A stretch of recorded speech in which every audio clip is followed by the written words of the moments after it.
Splitsko-dalmatinska županija je jedna od najuspješnijih u povlačenju sredstava iz fondova Europske unije. 7 milijardi kuna je ugovoreno vrijednih projekata na ovom području. Kažem, dio projekata je još uvijek i u tijeku, koje smo obišli primjerice i danas.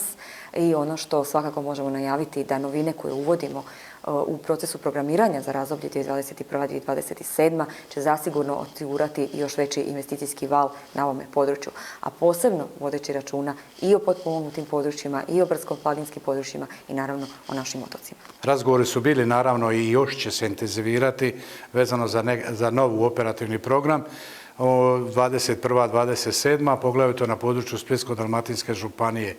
Ako nastavimo dinamikom kao što smo radili u proteklom periodu i smo povukli gotovo 7 milijardi kuna za infrastrukturne projekte, a akcent u narednom periodu ćemo dati za prometnu infrastrukturu, aglomeracije i naravno za demografski opustošeno područje naše Splitsko-dalmatinske županije, Dalmatinsku Zagoru, kao i za otoke.